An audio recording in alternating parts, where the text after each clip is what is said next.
உனக்காக நான் கொண்டு வந்திருக்கேன் பருப்பு சாதம். கல்யாணி, எதுக்குமா என்னைய கூப்பிட்ட? அக்கா சாப்பிட்டீங்களா? இல்ல கல்யாணி, நான் இன்னும் சாப்பிடல. இந்தாங்க பருப்பு சாதம். ஐயோ கல்யாணி, உங்க வீட்ல தெரிஞ்சா உன்னை திட்ட போறாங்க. யாரு திட்டினாலும் எனக்கு கவலை இல்லை, நீங்க சாப்பிடுங்க. கல்யாணி, நீ கொஞ்சம் ஒரு மாதிரி நினைச்சிட்டு இருந்த, ஆனா இப்போ நீ தான் எனக்கு உதவி பண்ற.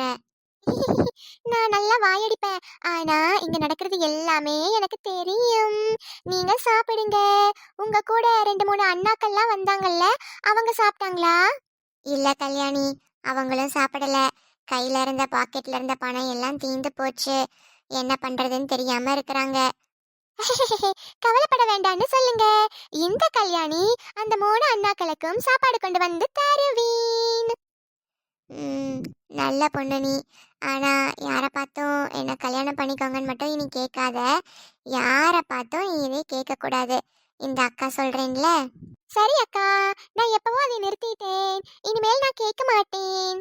நல்ல பிள்ளை, நல்ல பிள்ளை. இனி கொஞ்சம் மெச்சூர்டா நடந்துக்கோ. ஒரு பெரிய பொண்ணு, நம்ம வந்து பெரியவங்க அப்படிங்கிற மாதிரி தெரிஞ்சுட்டு நடந்துக்கோ. சின்ன பிள்ளை மாதிரியே இருக்காத. புரியுதா? இந்த உலகம் ரொம்ப மோசம், எல்லாத்தையும் ஏமாத்திரும். நீ இந்த மாதிரி இருந்தேனா உன்னைய ஈஸியா ஏமாத்திரும். புரியுதா? இனிமேல் நான் யாரை பார்த்தும் கேட்க மாட்டேன். அது இல்லாம இந்த கல்யாணியை யாருனாலையும் ஏமாத்த முடியாது. நானும் யாரை ஏமாத்த மாட்டேன். அது சரி, நீங்க என்ன அந்த மாயாண்டி அண்ணனை கல்யாணம் பண்ணிக்க போறீங்களா? ஏ, சீ, யாரு? அந்த குறிஞ்சியோட மாமாவா? அந்தால நான் எதுக்கு கல்யாணம் பண்ணிக்க போறேன்? அதெல்லாம் இல்லை. அப்ப சரி. நேத்து அந்த மாயாண்டியும் அந்த கருங்கிழவையும் பேசிக்கிட்டாங்க. அந்த மாயாண்டி இந்த கல்யாணத்தை நிறுத்தி, அதாவது குறிஞ்சி அக்கா கூட கல்யாணத்தை நிறுத்தி உங்களை கல்யாணம் பண்ணிக்க போறாங்களா? அதுக்கு அந்த கருங்கிழவி ஒத்துக்கல. அப்புறம் கடைசியா என்ன சொன்னாங்க தெரியுமா? அந்த குறிஞ்சி அக்காவையும் கல்யாணம் பண்ணிக்க போறாங்களா, உங்களையும் கல்யாணம் பண்ணிக்க போறாங்களா? என்ன சொல்ற? சும்மா உளராத. ஐயோ அக்கா, நான் உளரல. நான் வந்து வாய்க்கிலேயே பேசுவேனே தவிர நான் பொய் சொல்ல மாட்டேன். நேத்து கதவு திறந்துருந்துச்சுன்னு அந்த வீட்டுக்குள்ள போனேன். பார்த்தா அந்த கருங்கலவியும் அந்த மாக்கானும் பேசிக்கிட்டு இருந்ததை நான் கேட்டேன். நீ சொல்றது மட்டும் உண்மையா இருந்துச்சுன்னா அந்த கருங்கலவியும் தொலைஞ்சா, அந்த மாயாண்டியும் தொலைஞ்சான், நான் பொல்லாதவளாயிடுவேன். சரியக்கா, சரியக்கா. அந்த அண்ணா 3 பேரையும் கூப்பிடுங்க, அவங்களுக்கு சாப்பாடு போடலாம். பரவாயில்லையே, அண்ணான்லாம் கூப்பிடுற. நீங்க எனக்கு அக்கானா, அவங்க எல்லாரும் எனக்கு அண்ணா தானே. இந்த சீனுக்குள்ள நாங்க வரலாமா? எனக்கு இந்த அண்ணங்களை பாக்குறப்ப சிரிப்பு சிரிப்பா வருது. என்ன தங்கச்சி, உங்க திருமுகத்தை கொஞ்சம் காட்டுங்கோ, கொஞ்சம் காட்டுங்கோ. வந்துட்டீங்களா? இந்தா உங்க தங்கச்சி ஒரு போல் ஃபுல்லா பருப்பு சாதம் கொண்டு வந்திருக்கிறா. நம்ம 4 பேரும் ஷேர் பண்ணி சாப்பிட்டுக்கலாமா? அக்கா, அது பத்தாது. இருங்க, உங்க எல்லாத்துக்கும் நான் விருந்தே போடுறேன். எல்லாரும் நல்லா சாப்பிடுங்க. இது இந்த கல்யாணி வீட்ல செஞ்ச சாப்பாடு. ஞம் ஞம் ஞம் ஞம் ஞம் ஞம் ஞம் ஞம். ரொம்ப நல்லா இருக்கு. ஆமா, ரொம்ப நல்லா இருக்கு. காமினி மாதிரி. என்ன என்ன சொன்ன? ஆ, ஆ, ஆ, அது ஒன்றும் இல்லை. இத்தனை நேரமா பசியில வந்து நான் கோபமா இருந்தேன். நான் காம் ஆயிடுவேன் இனி, காம் இனி அப்படின்ட்டு நான் சொன்னேன். அமைதியாயிடுவேன்னு சொன்னேன். டேய் மாறா, நல்லா சமாளிக்கிற. ஷ், ஷ், அமைதியா இருடா. என்ன சாப்பிடுறப்ப எல்லாரும் பேசிக்கிட்டே இருக்கிறீங்க? சாப்பிடுறப்ப பேசக்கூடாதுன்னு உங்களுக்கு தெரியாதா? சரி தங்கச்சி, சரி தங்கச்சி. இனிமேல காலையில மத்தியானம் நைட்டு இங்க வந்து உட்காந்துக்கோங்க. நான் உங்களுக்கு விதவிதமா சாப்பாடு கொண்டு வரேன். எங்க வீட்ல நிறைய சாப்பாடு செய்வாங்க. பசியோட இருக்காதீங்க. எங்களுக்காக எதுக்குமா இதெல்லாம் நீ செய்யணும்? அண்ணா, அண்ணா. என்னம்மா சொன்ன? அண்ணா அப்படின்னு சொன்னேன். எனக்கு தங்கச்சின்னு யாருமே இல்ல. இனிமேல் நீ தான் எனக்கு தங்கச்சி. உனக்கு எந்த பிரச்சனைனாலும் அண்ணா நான் இருக்கிறேன். நான் வருவேன், சரியா? இப்ப நான் மட்டும் சும்மாவா உட்காந்துருக்கிறேன்? நானும் உனக்கு அண்ணன் தான். இந்த அண்ணா, இந்த உசைன் அண்ணா உனக்காக வருவான். நானும் தான் என்னையே சேர்த்துக்கோங்க, நானும் உன்னோட அண்ணா. சரி சரி, பாசமெல்லாம் போதும், எல்லாரும் சாப்பிடுங்க.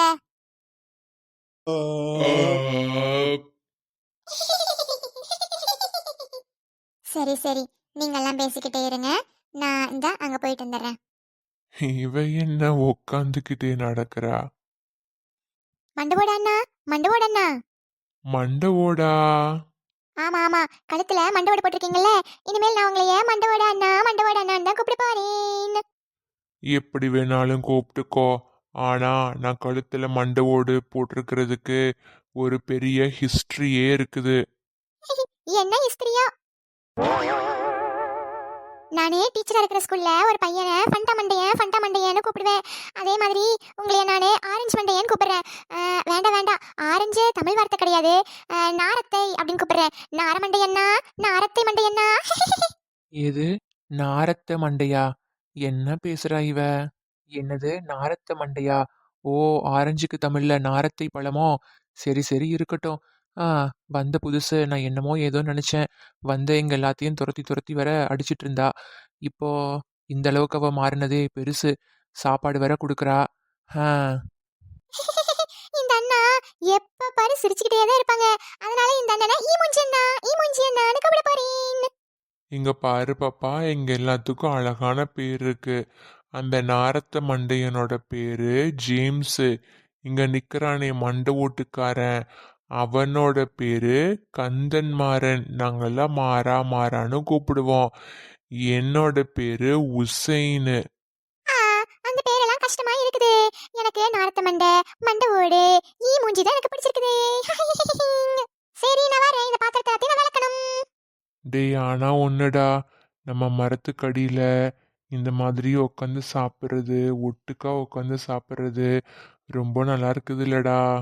ம், ஆமா ஆமா, இயற்கையா இருக்குது.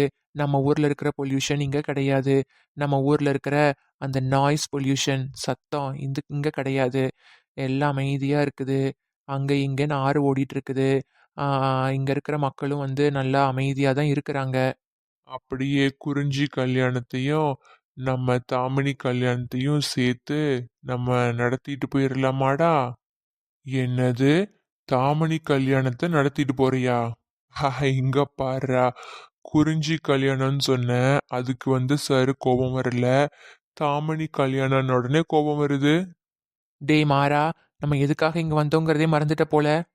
மறக்கல மறக்கல, கையோட குறிஞ்சிய கூட்டிட்டு போறோம், புரியுதா? இவன் போற போக்க பார்த்தா தாமணியை மட்டும் கூட்டிட்டு நம்ம எல்லாத்தையும் இங்க விட்டுட்டு போயிடுவோம் போல இருக்குதுடா. ஏய், போதும். என்ன போதும்? என் ஃப்ரெண்டுடா அவ. என்கிட்ட கூட ரொம்ப பேச மாட்டேங்கிறா, உன்கிட்ட நல்லா பேசுறா. அதுவும் இல்லாம அடிக்கடி சாரும் மேடமும் தனியா போய் போய் பேசிட்டு இருக்கிறீங்க. அப்படி என்னதான் பேசுறீங்க? அது நாங்க எப்படி குறிஞ்சியை இங்க இருந்து கூட்டிட்டு போறதுன்ட்டு டிஸ்கஸ் பண்ணிட்டு இருக்கிறோம். அப்ப நாங்கெல்லாம் எதுக்குடா இங்க வந்திருக்கிறோம்? டேய், எனக்கு ரொம்ப அர்ஜென்ட்டா உச்சா வருதுடா, நான் போயிட்டு வரேன். டேய், நில்றா நில்றா. ஆ, நிக்க மாட்டேங்குதுன்னு தான் போயிட்டு இருக்கிறேன். நம்மள பார்த்து ஒரு பொண்ணு என்ன கல்யாணம் பண்ணிக்கிறீங்களான்னு கேட்டிருக்குது. ஐயோ, எனக்கு வெக்க வெக்கமா இருக்குதே. அந்த பொண்ணோட ப்ரப்போசலை நம்ம ரிஜெக்ட் பண்ணிட்டோம்னா பாவம் அந்த பொண்ணு ரொம்ப ஃபீல் பண்ணோம். பேசாம அக்செப்ட் பண்ணிடலாமா? எனக்கு தலையும் ஓடல காலும் ஓடல. அந்த பொண்ணு என்னையவே நினைச்சு உருகிட்டு இருக்கோம். சீக்கிரமா நம்ம அக்செப்ட் பண்ணிக்கலாம். அப்பதான் அந்த பொண்ணுக்கு மன நிம்மதி கிடைக்கும். நாம ஒரு பாட்டு பாடுவோம் இந்த கம்பத்தை பிடிச்சிட்டு. வசீகரி உன் நெஞ்சி நிக்க, உன் புன்னகையில் ஐ லவ் யூ சொல்லுவேன். அப்படியே நம்ம மேரேஜ் பண்ணி 10 குழந்தைங்க பெத்துக்க போறோம். ஆ, என்ன இந்த ஆளு கரண்ட் கம்பத்துல தொங்கிட்டு இருக்கறான்? அச்சச்சோ, ஷாக் அடிச்சிருச்சு போல. நம்ம போய் காப்பாத்துவோம். ஆபத்து, ஹெல்ப், காப்பாத்துங்க. நம்ம ஊருக்கு வந்த புதுசா வந்தவரு கரண்ட் கம்பத்துல தொங்கிட்டு இருக்காரு, காப்பாத்துங்க. நம்ம டார்லிங் வந்துட்டா, இப்ப அவளை பார்த்து ஒரு பாட்டு பாட வேண்டியதுதான். ஐயோ, என்ன சொல்றாரு? ஆ, என்ன சொல்றீங்க? என்ன சொல்றீங்க? ஐயோ, நம்ம டார்லிங் என்ன சொல்ல போகிறாய் அப்படின்னு கேக்குறா. சொல்றேன் சொல்றேன், கேளு, சொல்றேன். ஐயோ, சொல்லுங்க சொல்லுங்க, எனக்கு பயமா இருக்குது. பயப்படாத பயப்படாத, நான் சீக்கிரமா சொல்லிடுறேன். ஐயோ, நம்ம டார்லிங் நமக்காகவே காத்துக்கிட்டு இருக்கிறா. இப்ப நம்ம சொல்ல வேண்டியதுதான். காது கேக்குதா? நான் சொல்லட்டுமா? ஐயோ, இந்த ஆளு என்ன அந்த இடத்துல தொங்கிக்கிட்டு ஏதோ வளர்றான். உயிர் போற பயத்துல வளருவாங்கன்னு சொல்லுவாங்க. அந்த மாதிரி வளர்றானோ? நம்ம பேசாம நம்மளே காப்பாத்திரலாம். நம்ம சொல்ல வந்தது பாட்டு மூலமா சொல்லிடலாம். மின்சாரம் என் மீது பாய்கின்றதே. ஐயையோ, நம்ம நினைச்சது கரெக்ட் தான். இப்ப அவனை அடிக்கணும். கட்டை எடுத்து அடிச்சிடலாம். கட்டை கட்டை கட்டை. எங்க இருக்கு? ஆஹா, இங்க நிறைய இருக்குது. அடிச்சிருவோம் அடிச்சிருவோம் அடிச்சிருவோம். ஐயோ, இதெல்லாம் ஈரமா இருக்குதே. எங்க இருக்குது கட்டை? ஐயோ, நம்ம ஆளு வைக்கப்படுறா வைக்கப்படுறா. சக்சஸ். இன்னும் எண்ணி ஒரு வருஷத்துல 10 பிள்ளைங்க பிறக்க போறாங்க எங்களுக்கு. ஆ, இங்க ஒரு குச்சி இருக்குது. இது என்ன? குச்சிக்கு கட்டு போட்டு வச்சிருக்காங்க. சரி சரி, இந்த குச்சி வச்சு அடிச்சிருவோம். புரிஞ்சிட்டா போல புரிஞ்சிட்டா போல. நான் பாடின பாட்டுலயே புரிஞ்சிட்டா. மின்சாரம் என் மீது பாய்கின்றதே. லூசு பசங்க போல குச்சிக்கெல்லாம் கட்டு போட்டு வச்சிருக்காங்க. இந்த குச்சி வச்சு தான் அடிக்கணும். இது நீளமா இருக்குது. வரேன் வரேன், உங்களை காப்பாத்த வரேன் வரேன் வரேன். வந்துட்டேன் வந்துட்டேன் வந்துட்டேன். ஏ, ஐயோ, நான் பறக்கிறேன், காப்பாத்துங்க. அப்பாடா, எப்படியோ ஒரு உயிரை காப்பாத்திட்டோம். அது யார் ஹெல்ப்பும் இல்லாம. ஹே, ஏதோ கிளாஸ்ல நொறுங்குற மாதிரி இருக்குது. ஏதோ கிளாஸ்ல போய் விழுந்துட்டாங்க போல. பரவாயில்ல பரவாயில்ல, உயிர் போறதுக்கு உடம்புல கிளாஸ் அடிபட்டா ஒன்றும் தப்பில்ல, சரி பண்ணிடலாம். இது என்ன இந்த குச்சி சுத்திக்கிட்டே இருக்குது? அண்டா காக்கசம் அபு காககம் நின்னுட குச்சி. ஏ, நின்றுச்சு. நல்லா இருக்குதே. இந்த குச்சி இனிமேல் எனக்கு தான். கட்டு போட்ட குச்சி. கட்ட கட்ட கட்ட கட்ட குச்சி கட்ட குச்சி கட்ட. வா வா வா வா வா. அடடே, மாலதி மேம் எப்படி இருக்கீங்க? நல்லா இருக்கேன் லதா மேம். நீங்க எப்படி இருக்கீங்க? நல்லா இருக்கேன் மேம். என்ன இந்த பக்கம் வந்திருக்கீங்க? அது ஒன்றும் இல்லை மேம். ரொம்ப நாள் ஆச்சுன்னு வந்தேன். அதுவும் இல்லாமல் குறிஞ்சியை கூட்டிகிட்டு வரேன்னு சொல்லிட்டு நம்ம பசங்க 4 பேர் கிராமத்துக்கு போனாங்களே, அது என்னாச்சு அப்படின்னு கேட்கறது தான் மேம் வந்தேன். ஒரு வாரம் ஆயிடுச்சு அவங்க போய். எந்த நியூஸும் எனக்கு வரல. அதான் கொஞ்சம் பயமா இருக்குது. அதுக்கு தான் மேம் கேட்டுட்டு போகலான்னு வந்தேன். எனக்கும் தெரியல மேம் என்ன ஆயிடுச்சுன்னு. நானும் கரஸ்பாண்டன்ட் கிட்ட கேட்டேன். அவங்களும் எந்த ஆன்சரும் சொல்லல. ஆனா ஒண்ணு மட்டும் எனக்கு தெரியும். அந்த எக்ஸ் பிரின்சிபல் இருக்கிறான்ல, அந்த நெட்டக்கால, அவனும் போயிருக்கிறான் அப்படின்ட்டு நான் கேள்விப்பட்டேன். அந்த ஆள் எதுக்கு அங்கே போகணும்? அவனே ஒரு யூஸ்லெஸ் ஃபெல்லோ. அங்கே போய் பிரச்சனை பண்ணாமல் இருந்தா சரி. தெரியல மேம். அந்த தாமணின்னு ஒரு பொண்ணு இருந்துச்சுல, அதுதான் கூட்டிட்டு போச்சு. ஆனா அந்த பொண்ணை பத்தி சொல்லக்கூடாது. நல்ல அறிவாளி. யாரு என்னன்னு தெரியல. நம்ம கரச கூட மேடம்னு கூப்பிட மாட்டேங்குது, ஆன்ட்டின்னு தான் கூப்பிடுது. நம்ம இருக்கிற நேரத்துல தான் மேடம்னு கூப்பிடுது. ஏதோ அந்த கரஸ்க்கும் அந்த பொண்ணுக்கும் சம்மந்தம் இருக்குன்னு நினைக்கிறேன். ஆமா மேடம். இருந்தாலும் கொஞ்சம் சொல்லக்கூடாது. அந்த பொண்ணு கொஞ்சம் ஓவரா தான் பண்ணிட்டு இருக்குது. அந்த பொண்ணு மட்டும் கரெக்டாக பேசியிருந்தா இவ்வளோ பிரச்சனை வந்திருக்காது. அது என்னமோ கரெக்டு தான் மேடம். ஏதோ அறிவாளித்தனமா பேசுறேன்னு சொல்லி ஒரு பெரிய பிரச்சனை இல்லை, ஒரு பிள்ளையை தள்ளி விட்டுருச்சு. பார்க்கலாம் என்ன பண்ணுதுன்னு பார்க்கலாம். சரி மேடம். அப்புறம் உங்களோட ஒர்க்கெல்லாம் எப்படி போகுது? எனக்கு என்ன மேடம், நல்லா தான் போயிட்டு இருக்குது. லைப்ரரியில் உட்காந்து புக்கை தொடச்சிட்டு புக் எடுத்து ஒதுங்கி வச்சுட்டு அப்படியே போயிட்டு இருக்குது. உங்களுக்கு எப்படி மேம் போகுது? ஆஹாஹா! ஒரு ஹாஸ்டல் வார்டனா இருக்கிறது அவ்வளோ ஈஸி இல்ல மேடம். ஒரு பொண்ணுங்களும் ஒரு விதத்துல இருக்கிறாங்க. ஒரு ரகத்துல, ஒரு நிறத்துல, ஒரு டைரக்ஷன்ல போயிட்டு இருக்கிறாங்க. எல்லாத்தையும் ஒரு கட்டுக்கு கொண்டு வரதுக்குள்ளேயும் பாதி உசுரு போயிருது. ஐயோ ஆமாம் மேடம், எனக்கும் தெரியும் அது எவ்வளோ பெரிய கஷ்டமான வேலைன்னு. நம்ம பார்த்து தான் இருக்கணும். அதுங்க ஏதாச்சும் தப்பு பண்ணிச்சுங்கன்னா நம்மளே தான் கேட்பாங்க. அந்த பேரண்ட்ஸ்க்குலாம் ஆன்சர் பண்ணவே முடியாது. இந்த காலத்து பேரண்ட்ஸ் எல்லாம் ரொம்ப மோசம். நம்ம காலத்துல எல்லாம் டீச்சர்ஸ்க்கு மரியாதை கொடுங்க அப்படின்னு சொல்லி வளர்ப்பாங்க. இப்போ அதுங்க ஒழுங்கா படிக்கலைனா இல்லை ஒழுங்கா அடங்கி இருக்கலைனா நம்மளே தான் கேட்குறாங்க. அது என்னமோ கரெக்ட் தான். இத்தனை பாரத்தையும் தாங்கிட்டு நம்ம போய்க்கிட்டே இருக்கணும் லைஃப பார்த்துட்டு. அப்புறம் அந்த கண்ணம்மா மேட்டர் என்னாச்சு? எனக்கு தெரியல. அந்த கண்ணம்மா இருக்கிற பத்தியா, அவளுக்கு ஆல்ரெடி கல்யாணம் ஆகி டிவோர்ஸ் ஆகி வந்திருக்கிறா. கையில குழந்தை வேற இருக்குது. எவ்வளோ இதா நம்மகிட்ட சொல்லாம இருக்கிறா பாத்தியா? அதான் பாருங்க மேடம், நம்ம கிட்ட வாயை திறக்கவே இல்லை அதை பத்தி. ஆனா அந்த பாரதி கிட்ட மட்டும் எல்லா உண்மையும் உடைச்சிட்டா பாத்தீங்களா? அதான் பாருங்க. அந்த பாரதி மேல அப்படி ஒரு சாஃப்ட் கார்னர் இருக்குது போல. நம்ம கிட்ட சொல்லாத விஷயம் கூட பாரதி கிட்ட சொல்லியிருக்கிறான்னா, எப்பேற்பட்ட கைகாரியா இருப்பா. அதான் பாருங்க மேடம், அநேகமா அந்த பாரதியை அவ கைக்குள்ள வச்சுக்குவா. வச்சுட்டு அந்த பாரதியவே கல்யாணம் பண்ணிக்குவான்னு நினைக்கிறேன். என்னதான் இருந்தாலும் பாரதி வீட்ல ஒத்துக்க மாட்டாங்க. எந்த வீட்ல தான் வந்து கல்யாணமான பொண்ணு, அதுவும் கை குழந்தையோட இருக்கிற பொண்ணு, அதுவும் பொன் குழந்தை இருக்கிறையோட பொண்ணு, எப்படி கட்டி குடுப்பாங்க சொல்லுங்க?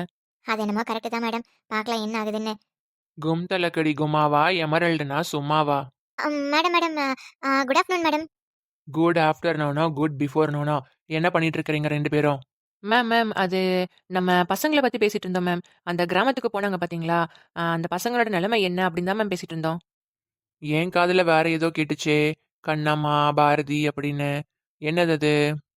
இல்லை மேடம், நம்ம ஸ்டாஃப் கண்ணம்மா அப்புறம் பாரதி 2 பேரும் இன்னைக்கு ஆப்சென்ட் மேடம். அதுக்கு தான் பேசிட்டு இருந்தேன். அவங்க கிட்ட ஒரு கிளியரன்ஸ், லைப்ரரி கிளியரன்ஸ் முடிக்க வேண்டியது இருக்குது. அதான் மேம் பேசிட்டு இருந்தோம். எனக்கு பாம்பு காது. ஏன் காதுக்கே பூ சுத்த பார்க்குறீங்களோ? மேடம் மேடம் அப்படிலாம் இல்லை மேடம். மாலதி, ஹாஸ்டல் வார்டனா இருந்துட்டு ஹாஸ்டல் வேலையை பார்க்காம காலேஜில் உங்களுக்கு என்ன வேலை? மேடம் மேடம் அது ஒரு ரூம் சாவி இங்கே வச்சுட்டு போயிட்டேன். அது எடுக்க தான் வந்தேன் மேடம். என்ன உளறீங்க? நல்லா சமாளிக்கிறீங்கன்னு தெரியுது. குட் ஆஃப்டர்நூன்னு சொன்னீங்கல்ல, லஞ்ச் ஆயிடுச்சுன்னு தெரியுதுல்ல. ஒழுங்கா லஞ்ச் ப்ரிப்பேர் பண்ணிட்டாங்களா, டைம்க்கு குவாலிட்டியான ஃபுட்டு ப்ரொவைட் பண்ணுறீங்களா அப்படின்னு போய் செக் பண்ணுங்க. இந்த நேரத்தில் நீங்கள் இங்கே நின்று இவங்க கூட பேசக்கூடாது, புரியுதா? புரியுது மேடம். புரியுது மேடம். நான் கிளம்புறேன் மேடம். தேங்க்யூ. ஏதோ சாவியை வச்சுட்டு போயிட்டேன்னு சொன்னீங்க.